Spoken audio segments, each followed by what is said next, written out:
आप सभी को फिर एक बार स्वागत है।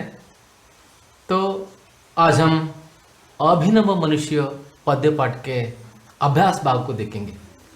हम पिछले पीरियड में पद्य का वाचन किए थे, गायन किए थे और उसके साथ साथ विश्लेषण भी किए थे और लेखक के परिचय भी प्राप्त कर चुके थे। तो चलिए अभ्यास भाग में कौन कौन से विषय हैं उसके बारे में थोड़ा जानकारी प्राप्त करने के लिए कोशिश करेंगे। पहला है एक वाक्य में उत्तर लिखिए। एक वाक्य में उत्तर लिखिए। तो चलिए पहला, आज की दुनिया कैसी है? ಇವತ್ತಿನ ಜಗತ್ತು ಹೇಗಿದೆ ಅಥವಾ ಪ್ರಸ್ತುತ ಜಗತ್ತು ಹೇಗಿದೆ? ಉತ್ತರ, आज की दुनिया ವಿಚಿತ್ರ और ನವೀನ है। ಹೇಗಿದೆ ಇವತ್ತಿನ ಜಗತ್ತು? ವಿಚಿತ್ರವಾಗಿದೆ ಮತ್ತು ನವೀನವಾಗೂ ಕೂಡ ಇದೆ ಅಂತ ನೋಡಿ, ಅಲ್ಲಿ ಅಂಡರ್ಲೈನ್ ಮಾಡಲಾಗಿದೆ ಆ ಅಂಶಗಳ ಕೆಳಗೆ ಕೀ ಆನ್ಸರ್ ಬಗ್ಗೆ. ಅದು ನೀವು ಗಮನಿಸಬೇಕು. ಮೊದಲು ನೀವು ಒಂದು 2-3 ಸರಿ ಇದನ್ನ ಬರೆದು ಓದ್ಕೊಂಡಾದ್ಮೇಲೆ ಕೊನೆಯಲ್ಲಿ ಪುನರಾವರ್ತನೆ ಮಾಡ್ಬೇಕಾದ್ರೆ ನಿಮಗೆ ಇಷ್ಟೇ ಸಾಕಾಗುತ್ತೆ. आज की दुनिया कैसी है, ವಿಚಿತ್ರ और ನವೀನ है, ಇನ್ನು ಅದರಲ್ಲೇ ಸಿಗುತ್ತೆ. ಆ ಉತ್ತರ ಸಿಕ್ತಂದ್ರೆ ನೀವು ಅದು ಕಾಯಿನ್ ಮಾಡಿ पूर्ण प्रमाणದಲ್ಲಿ ಬರೀಬಹುದು. दूसरा प्रश्न ये है, मानव के हुक्म पर क्या चढ़ता है और उतरता है? ಮನುಷ್ಯನ ಆಜ್ಞೆಯ ಮೇರೆಗೆ ಏನು ಏರುತ್ತದೆ ಮತ್ತು ಇಳಿಯುತ್ತದೆ ಅಂತ. ಉತ್ತರ ಅದಕ್ಕೆ मानव के हुक्म पर पवन का ताप चढ़ता और उतरता है. ಮನುಷ್ಯನ ಆಜ್ಞೆಯ ಮೇರೆಗೆ ಗಾಳಿಯ ತಾಪಮಾನ ಹೆಚ್ಚುತ್ತದೆ ಮತ್ತು ಇಳಿಯುತ್ತದೆ. ನೀವು ಗಮನಿಸಬೇಕು, ವಿಶ್ಲೇಷಣೆ ಮಾಡ್ಬೇಕಾದ್ರೆ ಹೇಳಿದ್ವಲ್ಲ ನಾವು, ಕವಿ ಇದನ್ನ ಯಾವುದನ್ನ ಇಟ್ಕೊಂಡು ಹೇಳಿದಾರಪ್ಪ ಅಂತ ಹೇಳಿದ್ರೆ AC, ಹವಾನಿಯಂತ್ರಿತ ಅಥವಾ ವಾತಾನುಕೂಲ ಅಂತ ಕರೀತಲ್ಲ ಕನ್ನಡದಲ್ಲಿ, ಅದನ್ನ ಇಟ್ಕೊಂಡು ಹೇಳಿದ್ದಾರೆ. ರಿಮೋಟ್ ನಲ್ಲಿ ಏನ್ ಮಾಡ್ಬೋದು, ಅವನು ನನಗೆ ಬೇಕಾದ್ರೆ ಸೆಕೆ ಆದ್ರೆ ಶೀತವನ್ನ ಬರೋ ಹಾಗೆ ಅಥವಾ ಚಳಿ ಆಗಂಗೆ ಮಾಡ್ಕೋಬಹುದು, ಅಥವಾ ಚಳಿ ಇದ್ರೆ ಉಷ್ಣ ಜಾಸ್ತಿ ಆಗಂಗೆ ಬಿಸಿ ಆಗಂಗೆ ಕೂಡ ಮಾಡ್ಕೋಬಹುದು ಅನ್ನೋದನ್ನು ಗಮನದಲ್ಲಿ ಇಟ್ಕೊಂಡು ಹೇಳುವಂತ ಮಾತಿದೆ. ನೆಕ್ಸ್ಟ್ ಮೂರನೇ ಪ್ರಶ್ನೆ, ಪರಮಾಣು ಕಿಸೆ ದೇಖ ಕರ್ ಕಾಂಪತೆ ಹೈ? ಪರಮಾಣು ಯಾರನ್ನು ನೋಡಿ ನಡುಗುತ್ತದೆ? ಪರಮಾಣುವನ್ನು ನೋಡಿ ಯಾರು ನಡುಗೋದಿಲ್ಲ, ಪರಮಾಣುವೇ ಯಾರನ್ನು ನೋಡಿ ನಡುಗುತ್ತದೆ. ಇದು ಬಹಳ ಮಾರ್ಮಿಕವಾದ ಮಾತು ಅಂತ ನಾನು ಹೇಳಿದ್ದೆ. ಅದಕ್ಕೆ ಉತ್ತರ, ಪರಮಾಣು ಮಾನವಕ್ಕೆ ಕರೋಂಕೋ ದೇಖಕರ್ ಕಾಂಪತೆ ಹೈ. ಪರಮಾಣು ಮನುಷ್ಯನ ಕೈಗಳನ್ನು ನೋಡಿ ನಡುಗುತ್ತದೆ. ಅಂದ್ರೆ ಪರಮಾಣುವಿಗಿಂತ ಅತ್ಯಂತ ಹೆಚ್ಚಿನ ಅಪಾಯ ಇರುವಂಥದ್ದು ಈ ಕೈಗಳಿಂದ. ಯಾಕೆಂದ್ರೆ ಆ ಪರಮಾಣು ಕೂಡ ಇಂಥದ್ದೇ ಒಂದು ಕೈಯಿಂದ ಆಗಿರುವಂಥದ್ದು. ಈ ಕೈ ಇದಕ್ಕಿಂತ ದುಷ್ಟತನ, ಇದಕ್ಕಿಂತ ಕ್ರೂರ, ಇದಕ್ಕಿಂತ ಭಯಂಕರ ಇನ್ನೇನಾದ್ರೂ ಕಂಡು ಬಿಟ್ಟಿತ್ತಲ್ಲ ಅಂತ ಆ ಪರಮಾಣುನೇ ನಡುಗ್ತಾ ಇದೆ ಅಂತ. ನೆಕ್ಸ್ಟ್ ಪ್ರಶ್ನೆ, ಒಂದು ವಾಕ್ಯದಲ್ಲಿ ಉತ್ತರ ಬರೀ ಕಂಟಿನ್ಯೂ ಆಗುತ್ತೆ. ಮೊದಲನೇ ಪ್ರಶ್ನೆ, ಅದರಲ್ಲಿ ಅಭಿನವ ಮನುಷ್ಯ ಕವಿತಾಕ್ಕೆ ಕವಿ ಕಾ ನಾಮ್ ಕ್ಯಾ ಹೈ? ಈ ಅಭಿನವ ಮನುಷ್ಯ ಕವಿತೆಯ ಕವಿಯ ಹೆಸರೇನು? ನಿಮಗೆ ಗೊತ್ತಿದೆ ಮಕ್ಕಳೇ, ಅಭಿನವ ಮನುಷ್ಯ ಕವಿತಾಕ್ಕೆ ಕವಿ ಕಾ ನಾಮ್ ಶ್ರೀ ರಾಮಧಾರಿ ಸಿಂಹ ದಿನಕರ್ ಜಿ ಹೈ. ದಿನಕರ್ ಅನ್ನೋದು ಅವರ ಕಾವ್ಯನಾಮ. ಅದು ಸಿಂಗಲ್ ಇಂಟೆಡ್ ಕಮದಲ್ಲಿ ಹಾಕ್ಬಹುದು. ज्ञानपीठ प्रशस्ति पुरस्कृत श्री रामधारी सिंह दिनकर जी है इस पद्यभाग का कवि. नेक्स्ट 5ನೇ ಪ್ರಶ್ನೆ, आधुनिक पुरुष ने किस पर विजय पाई है? ಈ ಆಧುನಿಕ ಪುರುಷ ಅಥವಾ ಮನುಷ್ಯ ಯಾವುದರ ಮೇಲೆ ವಿಜಯವನ್ನ ಗೆಲುವನ್ನ ಸಾಧಿಸಿದ್ದಾನೆ? ಉತ್ತರ ಅದಕ್ಕೆ, ಆಧುನಿಕ ಪುರುಷನೇ ಪ್ರಕೃತಿ ಪರ್ ವಿಜಯ ಪಾಯಿ ಹೈ. ಆಧುನಿಕ ಪುರುಷ ಪ್ರಕೃತಿಯ ಮೇಲೆ ವಿಜಯವನ್ನ ಸಾಧಿಸಿದ್ದಾನೆ. ಅಲ್ಲಿ ಕೆಲವು ಅಕ್ಷರಗಳು ತಪ್ಪಾಗಿದೆ. ಈ ಪ್ರಕೃತಿ ಅನ್ನುವಂಥದ್ದು ಅವು PDF ನಲ್ಲಿ ಸರಿ ಇರ್ತದೆ, ಅದು ನೀವು ಗಮನ ಇಟ್ಟು ನೋಡ್ಕೊಂಡ್ರೆ ಸಾಕಾಗುತ್ತೆ. ಹೀಗಾಗಿ 6ನೇ ಪ್ರಶ್ನೆ, ನರ ಕಿನ್ ಕಿನ್ ಕೋ ಏಕ ಸಮಾನ್ ಲಾಂಗ್ ಸಕ್ತಾ ಹೈ? ಈ ಮನುಷ್ಯ ಯಾವುದನ್ನು ಒಂದೇ ಸಮಾನವಾಗಿ ಹಾರಬಲ್ಲ ಅಥವಾ ದಾಟಬಲ್ಲ ಅಂತ. ಅದಕ್ಕೆ ಉತ್ತರ, ನರ ಸರಿತ್ ಗಿರಿ ಸಿಂಧು ಕೋ ಏಕ ಸಮಾನ್ ಲಾಂಗ್ ಸಕ್ತಾ ಹೈ. 3 ಯಾವುದು? ಸರಿತ್ ನದಿ, ಗಿರಿ ಬೆಟ್ಟ ಗುಡ್ಡ ಪರ್ವತಗಳು, ಸಿಂಧು ಸಮುದ್ರ ಸಮಾನ್ ಲಾಂಗ್ सकता है. ನೀವು ಪರ್ಯಾಯವಾಚಿ ಶಬ್ದಗಳನ್ನು ಕೂಡ ಬಳಸಬಹುದು, ಇವನ್ನೇ ಬಳಸಬೇಕು ಅಂತೇನಿಲ್ಲ. ಆದಾಗ್ಯೂ ಹೆಚ್ಚಿನ ಪ್ರಮಾಣದಲ್ಲಿ ಇದನ್ನ ಬಳಸಿದ್ರೆ ಒಳ್ಳೇದು. ಅನೇಕ ಸಾರಿ ಕೀ ಆನ್ಸರ್ ನನಗೆ ಇವೇ ಶಬ್ದ ಕೊಟ್ಬಿಟ್ಟಿರ್ತಾರೆ, ಅನೇಕ ಬಾರಿ ಇದು ಪರ್ಯಾಯ ಶಬ್ದ ಇಲ್ಲ ಅಂತ ಗೊತ್ತಿಲ್ಲದೆ ತಪ್ಪಾಗುವ ಸಾಧ್ಯತೆಗಳು ಕೂಡ ಇರ್ತವೆ. ಪರ್ಯಾಯವಾಚಿ ಶಬ್ದಗಳನ್ನು ಕೂಡ ಖಂಡಿತವಾಗಿ ನೀವು ಬಳಸಬಹುದು. ನೆಕ್ಸ್ಟ್ 7ನೇ ಪ್ರಶ್ನೆ.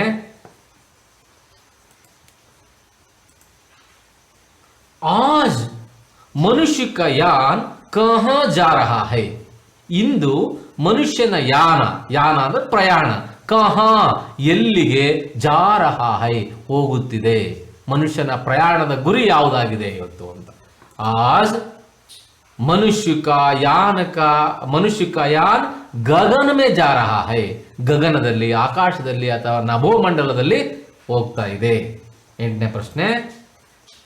अभिनव मनुष्य नामक कविता को किससे लिया गया है. ಈ ಅಭಿನವ ಮನುಷ್ಯ ಅನ್ನುವ ಕವಿತೆಯನ್ನ ಯಾವುದರಿಂದ ಆಯ್ದುಕೊಳ್ಳಲಾಗಿದೆ. ಅಲ್ಲಿ ಅಭ್ಯಾಸ ಪದ್ಯ ಭಾಗ ಮುಗಿದ ಮೇಲೆ ಲೇಖಕರ ಪರಿಚಯದಲ್ಲಿ ಕೊಡಲಾಗಿತ್ತು. ಹಾಗಾಗಿ ಮಕ್ಕಳೇ ಒಂದು ನೆನಪಿಟ್ಕೊಳ್ಳಿ, ಈ ಸಂದರ್ಭದಲ್ಲಿ ನೆನಪಾಗೋದು ನನಗೇನಪ್ಪ ಅಂದ್ರೆ, ಇಲ್ಲಿ ಪಠ್ಯ ಪುಸ್ತಕದಲ್ಲಿರುವಂಥ ಯಾವುದನ್ನು ನೀವು ನೆಗ್ಲೆಕ್ಟ್ ಮಾಡಬೇಡ್ರಿ, ನಗಣ್ಯ ಮಾಡಬೇಡ್ರಿ. ಅಲ್ಲಿ ಪದ್ಯದ ಅಥವಾ ಪಾಠದ ಆಶಯ ಇರುತ್ತೆ, ಕವಿಯ ಭಾಗ ಇರ್ತತೆ, ಇನ್ನೆಲ್ಲೋ ಇರ್ತತೆ. ಅವನ್ನ ಯಾವುದನ್ನಾದರೂ ಪರೀಕ್ಷೆನಲ್ಲಿ ಕೇಳುವ ಸಾಧ್ಯತೆ ಇರ್ತತೆ. ಹಾಗಾಗಿ ನೀವೆಲ್ಲವನ್ನು ಕೂಡ ಗಮನಿಸಬೇಕು. ಈ ಹಿನ್ನೆಲೆಯಲ್ಲೇ ನಾನು ಯಾವನ್ನೂ ಬಿಡದ ಹಾಗೆ ನಿಮ್ಮ ಮುಂದೆ ಪ್ರಸ್ತುತಪಡಿಸಲಿಕ್ಕೆ ಪ್ರಯತ್ನವನ್ನು ಮಾಡ್ತಾ ಇದ್ದೀನಿ. ಇದಕ್ಕೆ ಉತ್ತರ ಏನಪ್ಪಾ ಅಂತ ಹೇಳಿದ್ರೆ, ಈ ಪ್ರಶ್ನೆಗೆ ಅಭಿನವ ಮನುಷ್ಯ ನಾಮಕ ಕವಿತಾಕೋ ದಿನಕರ್ ಜಿ ಕೆ ಕುರುಕ್ಷೇತ್ರ ಕೆ 6ಮ ಸರ್ಗ ಸೆ ಲಿಯಾ ಗಯಾ ಹೈ. ಈ ಅಭಿನವ ಮನುಷ್ಯ ಅನ್ನುವ ಹೆಸರಿನ ಪದ್ಯವನ್ನು ದಿನಕರ್ಜಿಯವರ ಕುರುಕ್ಷೇತ್ರದ 6ಮ ಸರ್ಗದಿಂದ ಆಯ್ದುಕೊಳ್ಳಲಾಗಿದೆ. ಅದು ಕೌನ್ಸಿ ಸರ್ಗ ಸೆ ಲಿಯಾ ಗಯಾ ಹೈ ಹಾಗೂ ಕೂಡ ಕೇಳಬಹುದು. ಅಥವಾ ದಿನಕರ್ಜಿ ಕೆ द्वारा लिखित कुरुक्षेत्र काव्य से हमारे पाठ्य पुस्तक के लिए अथवा हमारे लिए कौन सा कविता भाग को चुनकर लाया गया है. ಪ್ರಶ್ನೆಗಳನ್ನು ಹೇಗೆ ಬೇಕಾದರೂ ಕೇಳಬಹುದು. नेक्स्ट 9ನೇ ಪ್ರಶ್ನೆ. रामधारी सिंह दिनकर जी को किसके लिए अथवा किस कविता के लिए ज्ञानपीठ पुरस्कार मिला था. काव्य भाग के लिए रामधारी सिंह दिनकर जी को सन 1972 में उर्वशी काव्य कृति के लिए ज्ञानपीठ पुरस्कार मिला था. किसके लिए? उर्वशी. महादेवी वर्मा जी को यामा के लिए. अगर ऐसा भी पूछ सकते हैं कि अनुरूप में महादेवी वर्मा जी यामा, ऐसा ही दिनकर जी डैश उर्वशी, ऐसा हम लिख सकते हैं. उर्वशी के लिए दिनकर जी को ज्ञानपीठ पुरस्कार मिला था. तो चलिए दूसरा मेन क्वेश्चन है. 2-3 वाक्यों में उत्तर लिखिए. ये बहुत ही इंपॉर्टेंट है परीक्षा की दृष्टि से. शायद इन्हीं में से, इन 2-3 वाक्यों में जो लिखिए उत्तर है, इन्हीं में से एक प्रश्न पूछा जाएगा. आशय क्या होगा, या कविता का भावार्थ लिखिए. ऐसा 3 अंक के लिए पूछा जा सकता है. तो चलिए पहला प्रश्न यह है, प्रकृति पर सर्वत्र है विजयी पुरुष आसी. इस पंक्ति का आशय क्या है? ಪ್ರಕೃತಿ ಪರ್ ಸರ್ವತ್ರ ಹೈ ವಿಜಯೀ ಪುರುಷ ಆಸೀನ್. ಈ ಸಾಲಿನ ಆಶಯವನ್ನು ತಿಳಿಸಿ ಅಂತ. ಈ ಸಾಲು ಏನನ್ನು ಹೇಳಕೊಂಡಿದೆ ಅಂತ ಬಯಸಿದ್ದಾರೆ, ಅಥವಾ ಅದರಲ್ಲಿರುವಂಥ ಹುದುಗಿರುವಂಥ ಅಂಶಗಳು ಯಾವ್ಯಾವು ಅಂತ ನೀವೇನು ತಿಳ್ಕೊಂಡಿದ್ದೀರಾ ಆ ಸಾಲಿನಿಂದ ಅನ್ನೋದನ್ನ ಪರೀಕ್ಷಕರು ನಮ್ಮಿಂದ ಬಯಸಿದ್ದಾರೆ. ಉತ್ತರ ಅದಕ್ಕೆ ಕವಿ ದಿನಕರ್ ಜಿ ಪ್ರಕೃತಿ ಪರ್ सर्वत्र है विजयी पुरुष आसीन इस पंक्ति द्वारा कहते हैं कि, अथवा ये बताना चाहते हैं कि, ಮೊದಲನೇದೇನಪ್ಪ ಅಂತ ಹೇಳಿದ್ರೆ ಮಾನವ ಪ್ರಕೃತಿ ಪರ್ ನಿಯಂತ್ರಣ ರಕ್ಕಾ ಹೈ. ಮನುಷ್ಯ ಪ್ರಕೃತಿಯ ಮೇಲೆ ನಿಯಂತ್ರಣವನ್ನು ಇಟ್ಟುಕೊಂಡಿದ್ದಾನೆ. ಎರಡನೇ ಅಂಶ, ಲೇಕಿನ್ ಉಸ್ನೆ ಸ್ವಯಂ ಕೋ ನಹಿ ಪಹಚಾನ. ಆದರೆ ಅವನು ತನ್ನನ್ನು ತಾನು ಗುರುತಿಸಿಕೊಂಡಿಲ್ಲ. अपने भाईचारों को नहीं पहचाना. ತನ್ನ ಭಾಯಿಚಾರೆ, ಬಂಧುತ್ವ ಅಥವಾ ವಿಶ್ವ ಬಂಧುತ್ವ ಅಥವಾ ಸಹೋದರತ್ವ ಇದೆಯಲ್ಲ, ಮನುಷ್ಯರೆಲ್ಲ ಒಂದೇ ಅನ್ನುವಂಥದ್ದನ್ನ ಅದನ್ನು ಅವನು ಗುರುತಿಸ್ಕೊಂಡಿಲ್ಲ. ಇಡೀ ಜಗತ್ತು ಗೊತ್ತಿದೆ. ವ್ಯಂಗ್ಯವಾಗಿ ಹೇಳ್ತಾರೆ, ಇವತ್ತು ನಾವು ಫೋನನ್ನು ಅಮೆರಿಕದಾಗಿರೋರು ಅಥವಾ ಸಾವಿರಾರು ಮೈಲಿ ದೂರದಾಗಿರೋರಿಗೆ ನಾವು ಸುಲಭವಾಗಿ ಗಂಟೆಗಟ್ಟಲೆ ಮಾತಾಡ್ತೀವಿ. ಆದರೆ ಪಕ್ಕದ ಮನೆಯ ಕಾಂಪೌಂಡ್ ದಾಟಿ ಅಥವಾ ಕಾಂಪೌಂಡ್ನಿಂದ ಆಚೆ ಇರುವಂಥ ಮನೆಯವ್ರ ಜೊತೆಗೂ ಕೂಡ ನಾವು ಮಾತಾಡೋದಿಲ್ಲ ಅಂತ. ವೈಜ್ಞಾನಿಕ ಅಷ್ಟು ಮುಂದುವರೆದಿದೆ, ಆದರೆ ಮಾನವೀಯತೆ ಇಷ್ಟು ತಳ ಹಿಡಿದು ಹೋಗಿದೆ ಅನ್ನೋದಕ್ಕೆ. ನೆಕ್ಸ್ಟ್ ಅಂಶ ಇದರಲ್ಲಿ, ಮಾನವ ಮಾನವಕ್ಕೆ ಬೀಚ್ ಸ್ನೇಹ ಕ ಬಾಂಧ ಬಾಂಧನ ಮಾನವ ಕಿ ಸಿದ್ಧಿ ಹೈ. ಮನುಷ್ಯರ ನಡುವಿನ ಬಾಂಧವ್ಯವನ್ನು ಬೆಸೆಯುವುದೇ ಮನುಷ್ಯತನದ ಮಾನವೀಯತೆಯ ಸಿದ್ಧಿ ಅಥವಾ ಮಾನವೀಯತೆಯ ಯಶಸ್ಸು ಅಥವಾ ಸಾರ್ಥಕತೆ ಇರೋದು ಅಂತ ಕವಿ ಹೇಳೋದು. ನೆಕ್ಸ್ಟು, ಜೋ ಮಾನವ ಸೆ ಪ್ರೇಮ್ ಕಾ ರಿಶ್ತಾ ಜೋಡ್ಕರ್ ಆಪಸ್ ಕಿ ದೂರಿ ಕೋ ಮಿಟಾಯೆ ವಹಿ ಮಾನವ ಕಹಲಾನೆ ಕಾ ಅಧಿಕಾರಿ ಹೋಗಾ. ಯಾರು ಈ ಮನುಷ್ಯ ಪ್ರೇಮವಾದ ಬಾಂಧವ್ಯವನ್ನು ಜೋಡಿಸ್ತಾನೋ ಮತ್ತು ಪರಸ್ಪರರಲ್ಲಿರುವಂತಹ ಅಡ್ಡಿಗಳನ್ನು, ಆತಂಕಗಳನ್ನು ಅಥವಾ ನಡುವಿನ ಗೋಡೆಯನ್ನ ಅಳಿಸ್ತಾನೋ ಅಥವಾ ಕೆಡುತ್ತಾನೋ ಅವನೇ ಮನುಷ್ಯ ಅಂತ ಹೇಳಲಿಕ್ಕೆ ಅಧಿಕಾರಿ. ಅವನಲ್ಲದೆ ಬೇರೆಯವ್ರನ್ನ ಮನುಷ್ಯರು ಹಣದಿಂದ, ಅಧಿಕಾರದಿಂದ ಅಥವಾ ತಂತ್ರಜ್ಞಾನದಿಂದ ಮನುಷ್ಯರು ಅಂತ ಹೇಳಲಿಕ್ಕೆ ಸಾಧ್ಯ ಇಲ್ಲ ಅಂತ ಹೇಳುವಂಥ ಮಾತು. ಇಷ್ಟು ಅಂಶಗಳನ್ನು ಈ ಪ್ರಶ್ನೆ ಬಯಸುತ್ತೆ. ಇನ್ನು ಎರಡನೇ ಪ್ರಶ್ನೆ, दो तीन वाक्य में उत्तर लिखिए ಇದರಲ್ಲಿ. दिनकर जी के अनुसार मानव का सही परिचय क्या है. ದಿನಕರ್ ಅವರ ಅನುಸಾರ ಮಾನವರ ನಿಜವಾದ ಪರಿಚಯ ಯಾವುದು? ಅದು ಆಗಲೇ ಹೇಳಿದ ಅಂಶಗಳು ಇಲ್ಲೂ ಕೂಡ ಬರುವಂಥದ್ದು. ಇಡೀ ಸಮಗ್ರವಾದ ಆಶಯವನ್ನ ಬಯಸುತ್ತೆ ಈ ಪ್ರಶ್ನೆಗಳೆಲ್ಲವೂ ಕೂಡ. ದಿನಕರ್ ಅವರ ಅನುಸಾರ ಮನುಷ್ಯನ ನಿಜವಾದ ಪರಿಚಯ ಯಾವುದು? ದಿನಕರ್ ಜಿ ಕೆ ಅನುಸಾರ ಮಾನವ ಕಾ ಸಹಿ ಪರಿಚಯ ಯಾ ಹೈ. ದಿನಕರ್ ಅವರ ಅನುಸಾರ ಮನುಷ್ಯನ ನಿಜವಾದ ಪರಿಚಯ ಇದು. ಒಂದನೇ ಅಂಶ, ಮಾನವಕ್ಕೆ ಬೀಚ್ ಸ್ನೇಹ ಭಾವ ರಖನಾ ಚಾಹಿಯೆ. ಮನುಷ್ಯರ ನಡುವೆ ಸ್ನೇಹ ಭಾವವನ್ನು ಇಟ್ಕೊಳ್ಬೇಕು. ಆಪಸ್ ಮೇ ಪ್ರೇಮ್ ಕಾ ರಿಶ್ತಾ ಸ್ಥಾಪಿತ್ ಕರ್ನಾ ಚಾಹಿಯೆ. ಆಪಸ್ ಮೇ ಪರಸ್ಪರರಲ್ಲಿ ಸ್ನೇಹದ ಬಾಂಧವ್ಯವನ್ನ ಸ್ಥಾಪಿಸಬೇಕು. ಆಪಸಿ ದೂರಿ ಕೋ ಮಿಟಾನಾ ಚಾಹಿಯೆ ಯಾ ಭಗಾನಾ ಚಾಹಿಯೆ. ಪರಸ್ಪರರಲ್ಲಿರುವಂತಹ ದೂರ ಇದೆಯಲ್ಲ, ಯಾವುದು ಭಾಷೆ, ದೇಶ, ಗಡಿ, ಬಡವ, ಶ್ರೀಮಂತ ಮುಂತಾದ ಭಿನ್ನ ತಾರತಮ್ಯಗಳಿವಲ್ಲ ಅವುಗಳನ್ನು ಅಳಿಸು ಹಾಕುವಂಥದ್ದು. ಏಕ್ ದೂಸರೆ ಕೆ ಬೀಚ್ ಕಾ ವ್ಯವಧಾನ ಕೋ ತೋಡ್ ದೇನಾ ಚಾಹಿಯೆ. ಮತ್ತೊಬ್ಬರ ನಡುವೆ ಇರುವಂತಹ ಈ ತರದ ಅಡ್ಡಿಗಳನ್ನ ತೋಡ್ ದೇನಾ ಚಾಹಿಯೆ, ಒಡೆದು ಹಾಕಬೇಕು, ಒಳಿಸಿ ಹಾಕಬೇಕು. ವಹಿ ಜ್ಞಾನಿ ವಹಿ ವಿದ್ವಾನ್ ಅವ್ರ ಮಾನವ್ ಬಿ ವಹಿ ಕೈಲಾಯಕ. ಅವನೇ ಜ್ಞಾನಿ, ಅವನೇ ವಿದ್ವಾಂಸ ಮತ್ತು ಮನುಷ್ಯನೂ ಕೂಡ ಅವನೇ ಅಂತ ಹೇಳ್ತಾರೆ ದಿನಕರ್ಜಿ. ಅಂದ್ರೆ ದಿನಕರ್ಜಿ ಅವರ ಅನುಸಾರ ಮ್ಯಾಲೆನೆಲ್ಲ ಬಂತಲ್ಲ, ಏನೇನೋ ಜಂಪ್ ಮಾಡ್ತಾನೆ, ಅದನ್ನ ಕಂಡಿಡ್ತಾನೆ, ಅದೆಲ್ಲ ಅಲ್ಲ ಮನುಷ್ಯತ್ವ ಅಂತ ಹೇಳಿದ್ರೆ ಈ ಕೊನೆಯ ಸಾಲುಗಳು ಇದುವರೆಗೂ ನೋಡಿದ್ವಲ್ಲ, ಇದು ಮನುಷ್ಯತ್ವ ಅನ್ನುವಂಥದ್ದು. ನೆಕ್ಸ್ಟ್ ಮೂರನೇ ಪ್ರಶ್ನೆ, ಎರಡನೇ ಮೇನ್ ಕ್ವಶನ್ ನಲ್ಲಿ 2-3 ವಾಕ್ಯ में उत्तर लिखिए. ಯಾವುದದು? अभिनव मनुष्य कविता का दूसरा कौन सा शीर्षक हो सकता है, क्यों? ಈ ಅಭಿನವ ಮನುಷ್ಯ ಕವಿತೆಯ ಇನ್ನೊಂದು ಯಾವ ಶೀರ್ಷಿಕೆಯನ್ನು ಇಡಬಹುದು ಮತ್ತು ಯಾಕೆ? ನಿಮಗೇನಾದ್ರು ಅವಕಾಶ ಕೊಟ್ಟಿದ್ರೆ, ನೀವು ಇದನ್ನು ಬರೆದಿದ್ರೆ ನೀವೇನಂತ ಹೇಳ್ತಿದ್ರಿ ಈ ಪದ್ಯಕ್ಕೆ ಶೀರ್ಷಿಕೆಯನ್ನ, ತಲೆಬರಹವನ್ನ, ಟೈಟಲ್ ಅಂತ? ಬಹುಶಃ ಇಸ್ ಕವಿತಾ ಕಾ ದೂಸರಾ ಶೀರ್ಷಿಕ ಇದು ಚೆನ್ನಾಗಿ, ಅಭಿನವ ಮನುಷ್ಯ ಸರಿಯಾಗಿದೆ. ಇನ್ನೊಂದು ಕೊಡೋದಾದ್ರೂ ನಾವು ಬಿಗಡೆ ಮಾನವ್ ಅಥವಾ ಆಧುನಿಕ ಮಾನವ್ ಹೋ ಸಕ್ತಾ ಹೈ. ಬಿಗಡೆ ಮಾನವ ಅಥವಾ ಆಧುನಿಕ ಮಾನವ ಆಗಬಹುದಾಗಿದೆ. ಬಿಗಡೆ ಮಾನವ ಅಂತ ಹೇಳಿದ್ರೆ ಹಾಳಾದ ಮನುಷ್ಯ, ಕೆಟ್ಟ ಮನುಷ್ಯ ಅಥವಾ ಆಧುನಿಕ ಮನುಷ್ಯ ಅಂತ ಇದಕ್ಕೆ ಕೊಡಬಹುದು. ಯಾಕಪ್ಪ ಅಂತ ಹೇಳಿದ್ರೆ, ಕ್ಯೂಂಕಿ ಮಾನವ ಆಜ್ ಪ್ರಕೃತಿ ಪರ್ ನಿಯಂತ್ರಣ ರಕ್ಕಾ ಹೈ. ಮನುಷ್ಯ ಇವತ್ತು ಪ್ರಕೃತಿಯ ಮೇಲೆ ನಿಯಂತ್ರಣವನ್ನು ಸಾಧಿಸ್ತಾ ಇದ್ದಾನೆ. ಮಾನವಕ್ಕೆ ಬೀಚ್ ಕಾ ಪ್ರೇಮ್ ಸ್ನೇಹ और ಮಾನವೀಯತಾ ಕೋ ಭೂಲ್ ಬೈಠಾ ಹೈ.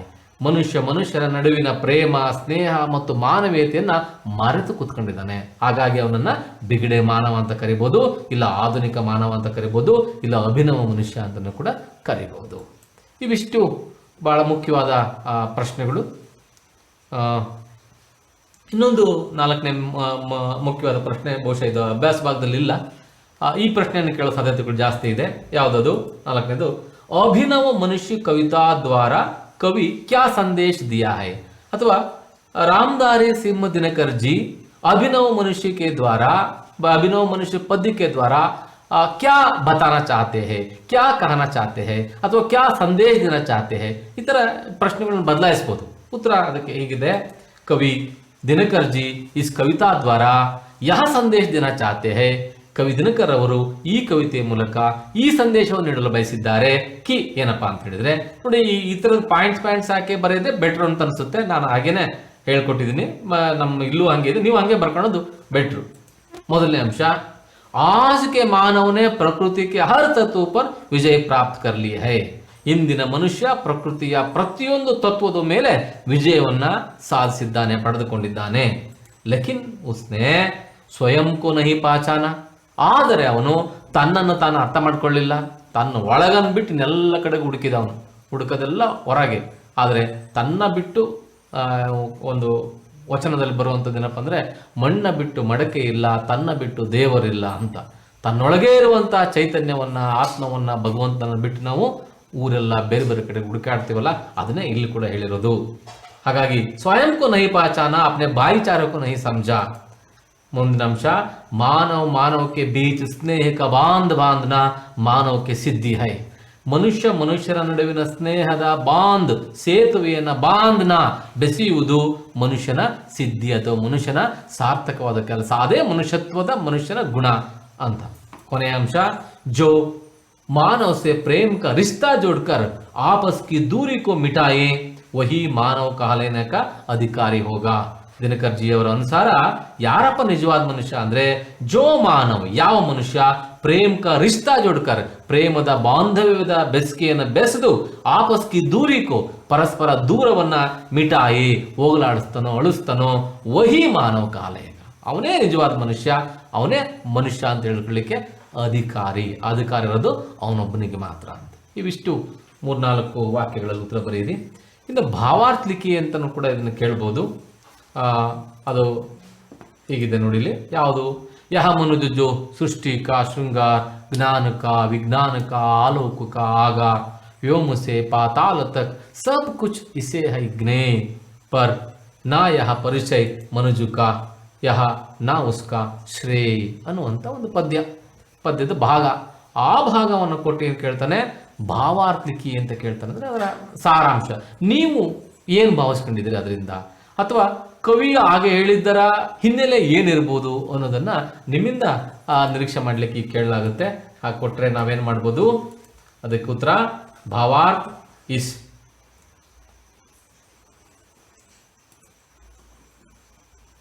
इस कवितांश को कवि रामधारी सिंह दिनकर जी द्वारा लिखित अभिनव मनुष्य से लिया गया है.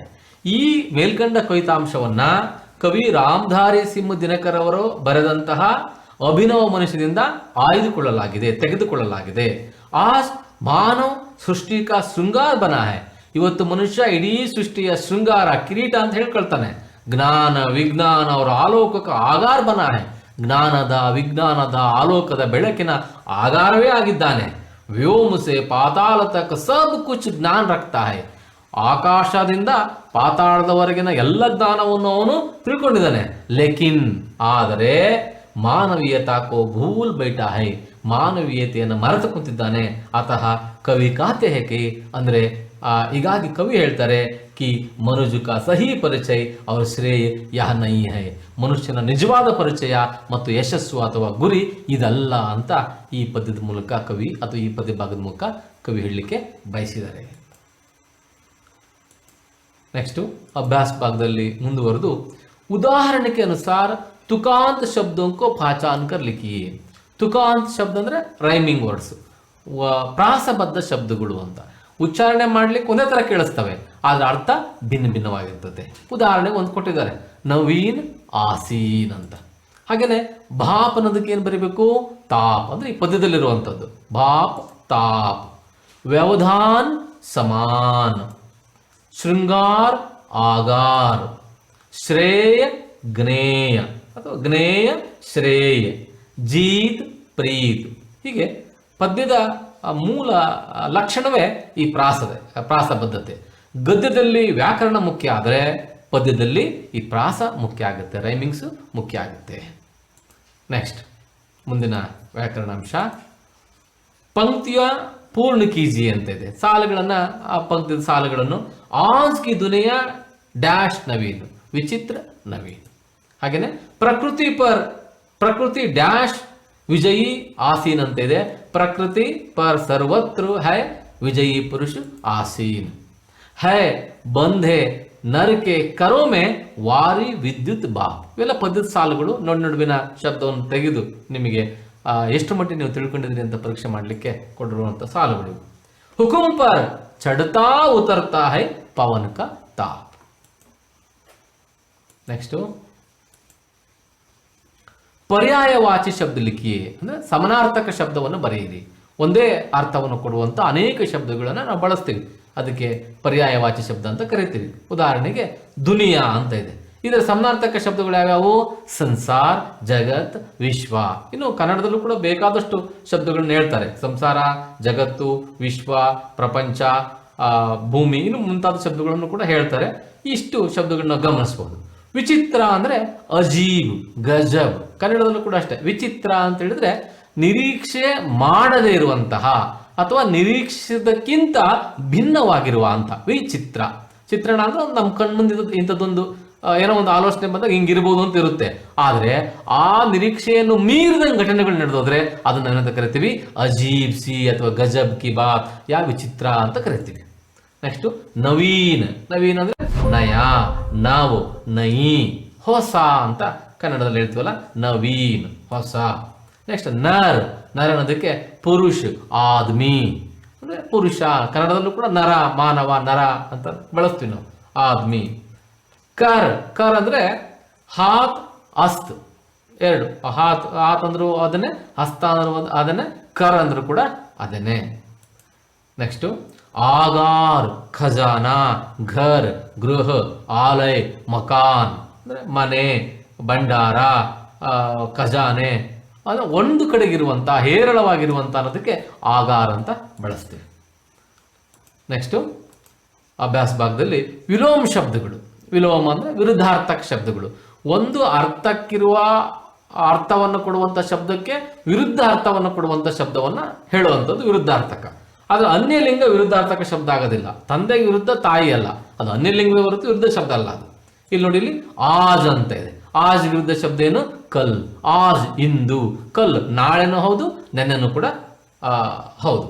ನವೀನ್ ಅದಕ್ಕೆ ವಿರುದ್ಧ ಶಬ್ದ ಪ್ರಾಚೀನ್, ಹೊಸ, ಹಳೆಯ. ಚಡ್ತಾ, ಉತರ್ತಾ. ಚಡ್ನ ಅಂದ್ರೆ ಏರೋದು, ಉತರ್ನ ಅಂದ್ರೆ ಇಳಿಯುವುದು. ಅಲ್ಲಿ ಯಾವ ರೂಪದಲ್ಲಿ ಕೊಟ್ಟಿದ್ರು ಆ ರೂಪದಲ್ಲಿ ವಿರುದ್ಧ ಶಬ್ದ ಬರೀಬೇಕು. ಚಡ್ನ ಅಂತ ಕೇಳಿದ್ರೆ ಉತರ್ನ ಅಂತಾನೆ ಬರಿಬೇಕಾಗತ್ತೆ ನಾವು ಅಲ್ಲಿಗೆ ವಿರುದ್ಧ ಶಬ್ದನ. ಆಮೇಲೆ ತತ್ಸಮದಲ್ಲಿ ಕೇಳಿದ್ರೆ ತತ್ಸಮದಲ್ಲೇ ಬರಿಬೇಕು, ತದ್ಭವದಲ್ಲಿ ಕೇಳಿದ್ರೆ ತದ್ಭವದಲ್ಲೇ ಬರಿಬೇಕು. ಇಂಗ್ಲಿಷ್ ಶಬ್ದಗಳನ್ನು ಕೇಳಿದ್ರೆ ಇಂಗ್ಲಿಷ್ ಶಬ್ದದಲ್ಲೇ ಅದಕ್ಕೆ ವಿರುದ್ಧ ಶಬ್ದವನ್ನು ಬರಿಬೇಕು. ಅರ್ಥ ಒಂದೇ ಆದ್ರೂ ಕೂಡ ಆಯಾಯ ಸನ್ನಿವೇಶಕ್ಕೆ ತಕ್ಕನಾಗೆ ಶಬ್ದಗಳನ್ನು ಬರಿಬೇಕು ಅನ್ನೋದನ್ನ ನೆನಪಿಟ್ಕೊಳ್ಳಿ. ನೆಕ್ಸ್ಟ್ ಸಮಾನ್, ಅಸಮಾನ್. ಸಮಾನ್ ಈಕ್ವಲ್, ಅಸಮಾನ್ ಸಮಾನವಲ್ಲದೆ ಇರುವಂತಹ. ಜ್ಞಾನ್, ಅಜ್ಞಾನ್ ಅಥವಾ ಅಜ್ಞಾನ್. ಜೀತ್, ಹಾರ್. ಜೀತ್ ಗೆಲುವು, ಹಾರ್ ಸೋಲು. ಹಾರ್ ಜೀತ್. ಸೀಮಿತ್, ಅಸೀಮಿತ್. ಸೀಮಿತ್ ಲಿಮಿಟೆಡ್, ಅಸೀಮಿತ್ ಅನ್ಲಿಮಿಟೆಡ್. ತೋಡ್, ಬ್ರೋಕ್ ಮುರಿಯುವುದು. ಜೋಡ್, ಜೋಡ್ನ ಜೋಡಿಸುವುದು, ಕೂಡಿಸುವುದು ಅಂತ ಅರ್ಥ ಆಗುತ್ತೆ. ನೆಕ್ಸ್ಟ್ ಮುಂದುವರೆದ ಅಭ್ಯಾಸ ಭಾಗ. ಏಕ್ ಶಬ್ದ ಲಿಖಿ ಅಂತ. ಏಕ್ ಶಬ್ದ ಲಿಖಿ ಅಂತೇಳಿ ಪರೀಕ್ಷೆ ಕೇಳೋದಿಲ್ಲ, ಅಥವಾ ನಮ್ಮ ಶಬ್ದ ಸಂಪತ್ತನ್ನು ರೂಢಿಸ್ಕೊಡ್ಲಿಕ್ಕೆ, ಸಮಯವನ್ನು ಉಳಿತಾಯ ಮಾಡಲಿಕ್ಕೆ, ನಾವು ಹೇಳಬೇಕಾದದನ್ನು ಬಹಳ ಪ್ರಭಾವಶಾಲಿಯಾಗಿ ಇಡಲಿಕ್ಕೆ ಈ ಭಾಷಾ ಜ್ಞಾನ ಬಹಳ ಮುಖ್ಯ. ಅಂದ್ರೆ ಒಂದು ವಾಕ್ಯದಲ್ಲಿ ಹೇಳಬಹುದಾದಂಥದ್ದನ್ನು ಒಂದು ಶಬ್ದದಲ್ಲಿ ಸೆರೆ ಹಿಡಿದಿಡೋದು. ಇದು ಏನಿದು? ಉದಾಹರಣೆಗೆ ಜೈಸೆ ಸಭಿ ಜಗಹೋಮೆ, ಎಲ್ಲಾ ಜಾಗದಲ್ಲಿ. ಏನು? ಸರ್ವತ್ರ. ಆ ಎಲ್ಲಾ ಜಾಗದಲ್ಲಿ ಅನ್ನೋದ್ರ ಬದಲಾಗಿ 3 ಶಬ್ದಗಳ ಬದಲಾಗಿ ಒಂದೇ ಶಬ್ದ, ಸರ್ವತ್ರ ಅಂತ. ಹಾಗೆ ಕೇಳೋದಾದ್ರೆ ಆಸನ್ ಪರ್ ಬೈಟಾ ಹೂವ. ಆಸನದ ಮೇಲೆ ಕುಳಿತಿರುವಂಥವನು ಯಾರು? ಆಸೀನ. ಆಸನದ ಮೇಲೆ ಕೂತ್ಕೊಂಡ, ಜಾಗ ಸೀಟಿನ ಮೇಲೆ ಕೂತ್ಕೊಂಡಿರುವಂಥವನು ಆಸೀನ. ಹಾಗೆ ಬಚಾವುವ, ಉಳಿದಿರುವಂತಹ ಯಾವುದು? ಶೇಷ್ ಅಥವಾ ಬಚತ್ ಅಂತಲೂ ಕೂಡ ಕರಿತೀವಿ. ಶೇಷ, ಶೇಷ ಅಂತಂದ್ರೆ ಮುಂದೆ ಉಳಿದಿರುವಂಥದ್ದು ಅಂತ. ನಿಶೇಷ ಅಂದ್ರೆ ಏನು ಇಲ್ಲ ಅಂತ. ಶೇಷ ಅಂದ್ರೆ ಇನ್ನು ಮುಂದಕ್ಕಿದೆ ಅಂತ, ಉಳಿದಿರುವಂಥದ್ದು ಅಂತ. ಮನುಕಿ ಸಂತಾನ್, ಯಾರು? ಮನುಷ್ಯ ಅಥವಾ ಮಾನವನನ್ನ ಮನುವಿನ ಸಂತಾನ ಅಂತ ಕರೀತಾರೆ. ವಿಶೇಷ ಜ್ಞಾನ, ವಿಜ್ಞಾನ. ವಿಶೇಷವಾದ ಜ್ಞಾನ ವಿಜ್ಞಾನ. ಕ್ರಮಬದ್ಧ ಅಧ್ಯಯನವೇ ವಿಜ್ಞಾನ. ಹಾಗೆ ಅಧಿಕ ವಿದ್ಯಾಪ್ರಾಪ್ತ, ಹೆಚ್ಚು ವಿದ್ಯೆಯನ್ನು ಪಡೆದಂಥವನು ವಿದ್ಯಾ ಬುದ್ಧಿಮಾನ. ಬುದ್ಧಿಮಾನ ಅಂತ ನಾವನ್ನು ಕರಿತೀವಿ. ನೆಕ್ಸ್ಟ್ ಮುಂದುವರೆದು ಅನುರೂಪ ಶಬ್ದ ಲಿಖಿಯೇ ನಾವು ಕಳೆದ ಪೀರಿಯಡ್ ಗಮನಿಸಿದ್ವಿ. ಅನುರೂಪ ಶಬ್ದ ಇದು ಪಾಠದಿಂದ ಪಾಠಕ್ಕೂ ಕೂಡ ಇಂಟರ್ಚೇಂಜ್ ಮಾಡ್ಬೋದು, ಪಾಠದೊಳಗೂ ಕೂಡ ಕೇಳಬಹುದು. ಅಂದ್ರೆ ಮೊದಲೆರಡು ಶಬ್ದಗಳಿಗಿರುವ ಸಂಬಂಧವನ್ನು ಗುರುತಿಸಿ ಮೂರನೇ ಶಬ್ದಕ್ಕೆ ನಾವು ಉತ್ತರವನ್ನ ಬರೀಬೇಕು. ಉದಾಹರಣೆಗೆ ಗಿರಿ, ಪಹಾಡ್ ಇವೆರಡು ನಡುವೆ ಏನು ಸಂಬಂಧ ಇದೆ?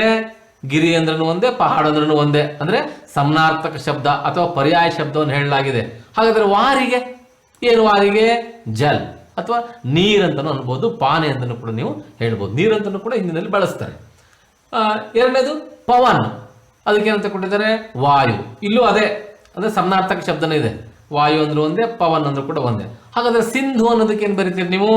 ಸಿಂಧು ಅನ್ನೋದಕ್ಕೆ ಸಾಗರ್, ಸಮುದ್ರ, ರತ್ನಾಕರ್, ಅಂಬುದಿ ಇನ್ನು ಮುಂತಾದ ಶಬ್ದಗಳನ್ನು ಬಳಸ್ಬೋದು. ನೆಕ್ಸ್ಟ್ ಮೂರನೇದು ಜಮೀನ್, ಆಸಮಾನ. ನೋಡಿ ಇಲ್ಲಿ ಬೇರೆ ತರ ಕೊಟ್ಟಿದ್ದಾನೆ. ಮೇಲೆರಡು ಶಬ್ದಗಳಲ್ಲಿ ಏನ್ ಮಾಡಿದ್ದಾನೆ?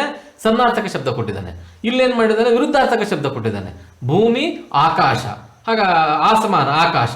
ಆಕಾಶಕ್ಕೆ ನಾವೇನು ಬರಿಬೇಕಲ್ಲಿ? ಭೂಮಿನೇ, ಮತ್ತು ಅದನ್ನೇ ಅಂದ್ರೆ ಬೇರೆ ರೂಪದಲ್ಲಿ. ಇನ್ನು ಕವಿತಾಸೆ ಹಾಗೆ, ಈ ಕವಿತೆಯ ನಂತರ ನೀವೇನ್ ಮಾಡ್ಬೇಕು ಅನ್ನೋದಿದೆ. ದಿನಕರ್ಜಿ ಕಿ ಅನ್ಯ ಕಾವ್ಯ ಕೃತಿಯೋ का ಪರಿಚಯ ಪ್ರಾಪ್ತ ಕೀಜಿಯೇ. ಮಕ್ಕಳೇ, ವಿದ್ಯಾಭ್ಯಾಸ ಅಂದ್ರೆ ಬರೀ ನಿಮ್ಗೆ ಕೊಟ್ಟಿರೋ ಪಠ್ಯವನ್ನ ಓದ್ಕೊಂಡು ಗಟ್ ಮಾಡ್ಕೊಂಡು ಕಂಠಪಾಠ ಮಾಡ್ಕೊಂಡು ಪರೀಕ್ಷೆ ಬರೆದು ಹೆಚ್ಚು ಅಂಕ ತೆಗೆದುಕೊಳ್ಳೋದೇ ಅಲ್ಲ. ಈ ಪದ್ಯದ ಆಶಯವೂ ಕೂಡ ಅದೇ ಆಗಿದೆ. ಹಾಗೇನೆ ಇನ್ನು ದಿನಕರ ಅವರ ಪರಿಚಯ ಅಥವಾ ಇಂಥ ಮಹಾನ್ ಲೇಖಕಿಯರ ಅದ್ಭುತವಾದಂತಹ ಕೃತಿಗಳಿವೆ, ಸಂದೇಶಗಳಿವೆ, ಅವನ್ನ ನಾವು ಓದಬೇಕು ಅನ್ನೋಂಥದ್ದು ನೀವು ಓದುವಂಥ ಅಭ್ಯಾಸವನ್ನ ರೂಢಿ ಮಾಡ್ಕೊಳ್ರಿ. ಅಷ್ಟೇ ಅಲ್ಲ, ಮಾನವ ಕಿ ಸಹಿ ಪಹಚಾನ್ ಬುದ್ಧಿ ವ ತರ್ಕ ನಹಿ ಪರಂತು ಮಾನವೀಯತಾ ಹೈ. ಮನುಷ್ಯನ ಸರಿಯಾದ ಗುರುತಿಸುವಿಕೆ ಏನಪ್ಪಾ ಅಂದ್ರೆ ಬುದ್ಧಿ ಅಥವಾ ತರ್ಕ ಅಲ್ಲ. ತರ್ಕದಿಂದ ಯಾರನ್ನು ಬೇಕಾದ್ರೂ ನಾವು ಸೋಲಿಸ್ಬೋದು, ಆದರೆ ಹೃದಯದಿಂದ ಸೋಲಿಸೋದಿದೆಯಲ್ಲ ಅದು ಬಹಳ ಮುಖ್ಯ. ಮಾನವೀಯತೆನೇ ಬಹಳ ಮುಖ್ಯ ಅಂತ इस विषय पर कक्षा में एक वाद विवाद प्रतियोगिता का आयोजन कीजिए ಅಂದ್ರೆ ನಿಮ್ಮಲ್ಲಿ ಚರ್ಚೆ ಮಾಡಬಹುದು ಮಕ್ಕಳು. ನೀವು ಬುದ್ಧಿ ಮೇಲೋ ಹೃದಯ ಮೇಲೋ, ಬುದ್ಧಿ ಇದ್ರೇನೆ ಹೃದಯನೋ ಅಥವಾ ಹೃದಯವಂತಿಕೆ ಇದ್ರೆ ಸಾಕೋ ಅಥವಾ ಬುದ್ಧಿ ಇದ್ರೆ ಸಾಕೋ, ಯಾವ್ದು ಮೇಲೂ ಯಾವ್ದು ನಾವು ಹಿಡಿಬೇಕಾದ ದಾರಿ ಅನ್ನೋದ್ರ ಬಗ್ಗೆ ವಿಸ್ತೃತವಾಗಿ ನೀವು ಪ್ರತಿಯೋಗಿತಾ ಅಂದ್ರೆ ಚರ್ಚಾ ಸ್ಪರ್ಧೆ ಅಥವಾ ಒಂದು ಸ್ಪರ್ಧೆಯನ್ನು ಇಟ್ಕೊಂಡು ನಾವು ಚರ್ಚೆ ಮಾಡಬೇಕು ಅಂತ ಹೇಳಲಾಗಿದೆ. ಇದಲ್ದನೆ ಕೊನೆಗೆ ಘಟಕ ಮೂಲ್ಯಾಂಕನ. ಇಷ್ಟೆಲ್ಲ ನೀವು ಅಭ್ಯಾಸವನ್ನು ಕೇಳಿದ್ರಿ, ನೋಡಿದ್ರಿ. ಒಂದು PDF ಫೈಲು ಕೂಡ ನಿಮಗೆ ಬರ್ತತೆ. ನೀವು ಅದನ್ನೇನು ಮಾಡಬೇಕು? ನೋಟ್ಬುಕ್ಕಲ್ಲಿ ಬರ್ಕೋಬೇಕು. ನೋಟ್ಬುಕ್ಕಲ್ಲಿ ಬರೆದು ಒಂದು 3-4 ಸಾರಿ ಓದ್ಕೊಂಡು ಕೊನೆಗೆ ಈ ಪ್ರಶ್ನೆಗಳಿಗೆ ಉತ್ತರ ಬರೆದು ನೀವು ವಾಟ್ಸಪ್ ಮುಖಾಂತರ ಕಳಿಸ್ಕೊಡ್ಬೇಕು. ಮೊದಲನೇ ಪ್ರಶ್ನೆ ಏನಿದೆಪ್ಪ ಅಂದರೆ ಅನುರೂಪ ಶಬ್ದ ಲಿಖಿಯೇ. ಒಂದು ಅಂಕಕ್ಕೆ ಏನಪ್ಪ ಅಂದರೆ ಗಿರಿ, ಪಹಾಡ್ ಅಥವಾ ಪಹಾಡ್ ಆದಮೇಲೆ ಡ್ಯಾಶ್, ನರ್, ಆದ್ಮಿ, ಉರ್, ಡ್ಯಾಶ್. ಇಲ್ಲೊಂದು ಶಬ್ದ ಬಿಟ್ಟು ಹೋಗಿದೆ, ಗಿರಿ, ಪಹಾಡ್. ಆದರೆ ಇನ್ನೊಂದು ಶಬ್ದ ಇಲ್ಲಿ ಏನಾಗ್ಬೇಕು ನಿಮಗೆ ಅಂತ ಹೇಳಿ ವಾರಿ ಅಂತ ಬರ್ಕೊಳ್ಳಿ. ಅಲ್ಲಿ ವಾರಿ ಅಂತ ಬರ್ಕೊಂಡು ನೀವು ಹಾಕೊಳ್ಳಿ ಅದನ್ನ. ಗಿರಿ, ಪಹಾಡ್, ವಾರಿ, ಡ್ಯಾಶ್, ನರ್, ಆದ್ಮಿ, ಉರ್, ಡ್ಯಾಶ್. ಆಮೇಲೆ ಎರಡನೇ ಶಬ್ದ ಏಕ್ ಶಬ್ದ ಲಿಖಿಯೇ ಸಭಿ ಜಗಹೋ ಮೇ ಡ್ಯಾಶ್, ವಿಶೇಷ ಜ್ಞಾನ್ ಡ್ಯಾಶ್. पर्यायवाची शब्द लिखिए दुनिया, ಎರಡನೇ ಶಬ್ದ ವಾರಿ. ವಿಲೋಮ ಶಬ್ದ ಲಿಖಿಯೇ ಚಡ್ತಾ, ಎರಡನೇ ಶಬ್ದ ತೋಡು. ಐದನೇ ಪ್ರಶ್ನೆ ಆಧುನಿಕ ಮನುಷ್ಯನೇ ಕಿಸ್ ಪರ್ ವಿಜಯ್ ಪಾಯಿ ಹೈ. ಇದಕ್ಕೆ ಉತ್ತರ ಬರೀಬೇಕು ನೀವು. ನೆಕ್ಸ್ಟ್ ಆರನೇ ಪ್ರಶ್ನೆ ಆಜ್ ಮನುಜ ಕಾ ಯಾನ್ ಕಹಾ ಜಾ ರಹಾ ಹೈ, ಒಂದು ಅಂಕ. ಏಳನೇ ಪ್ರಶ್ನೆ ಪರಮಾಣು ಕಿಸೆ ದೇಖ್ ಕರ್ ಕಾಂಪತೆ ಹೈ, ಇದಕ್ಕೂ ಕೂಡ ಒಂದು ಅಂಕ. ಎಂಟನೇ ಪ್ರಶ್ನೆ भावार्थ लिखिए यह मनुज जो सृष्टि का श्रृंगार, ज्ञान का, विज्ञान का, आलोक का आगार, व्योम से पाताल तक सब कुछ इसे है ज्ञे, पर ना यह परिचय मनुज का, यह ना उसका श्रेय. ಇದರ ಭಾವಾರ್ಥ ಬರೀಬೇಕು 2 ಅಂಕಕ್ಕೆ. 9ನೇ ಪ್ರಶ್ನೆ प्रकृति पर सर्वत्र है विजयी पुरुष आसीन, इस पंक्ति का आशय समझाइए, 2 अंक. 10ನೇ ಪ್ರಶ್ನೆ दिनकर जी के अनुसार मानव का सही परिचय क्या है, 2 अंक. 11ನೇ ಪ್ರಶ್ನೆ इस कविता का द्वारा दूसरा कौन सा शीर्षक हो सकता है क्यों. ಇಷ್ಟು ಪ್ರಶ್ನೆಗಳು ಮಕ್ಕಳೇ 15 ಅಂಕಗಳಿಗಿದೆ. ಇವು ನೀವು ನೋಡದೆ ನೀವು ಅರ್ಥ ಮಾಡ್ಕೊಂಡಿರೋ ಎಷ್ಟು ಅರ್ಥ ಮಾಡ್ಕೊಂಡಿರೋ ಅದನ್ನೇ ನೆನಪಿಸ್ಕೊಂಡು ಬರೆಯುವಂಥ ಪ್ರಯತ್ನ ಪಡ್ರಿ. ಹಾಗೆ ಬರಿತಾ ಇದ್ರೆ ಅದು ನಿಮಗೆ ಸಿದ್ಧಿಸ್ತದೆ ಅಂತ ಹೇಳಿ ಈ ಪಾಠದ ಬಗ್ಗೆ 3 ಕಂತುಗಳಲ್ಲಿ ನೀವು ವಿಸ್ತೃತವಾಗಿ ನೀವು ತಿಳ್ಕೊಂಡಿದ್ದೀರಿ. ಇದನ್ನು ಮತ್ತೆ ಕೇಳೋದ್ರಿಂದ ಇನ್ನೂ ಹೆಚ್ಚಿನ ಮಾಹಿತಿ ದೊರೆಯುತ್ತೆ ನಿಮಗೆ. ಆದಾಗ್ಯೂ ನಿಮಗೆ ಇನ್ನೂ ಏನಾದರೂ ಈ ಪಾಠದ ಬಗ್ಗೆ, ಈ ಪದ್ಯದ ಬಗ್ಗೆ ಮಾಹಿತಿ ಬೇಕಿದ್ರೆ ನೀವು ನನ್ನನ್ನು ದೂರವಾಣಿ ಮುಖಾಂತರ ಸಂಪರ್ಕಿಸ್ಬೋದು ಅಂತ ಹೇಳಿ ನಿಮಗೆಲ್ಲರಿಗೂ ಕೂಡ ನಮಸ್ಕಾರ. ಮುಂದೆ ಇನ್ನೊಂದು ಪಾಠದೊಂದಿಗೆ ಮತ್ತೆ ಭೇಟಿಯಾಗೋಣ.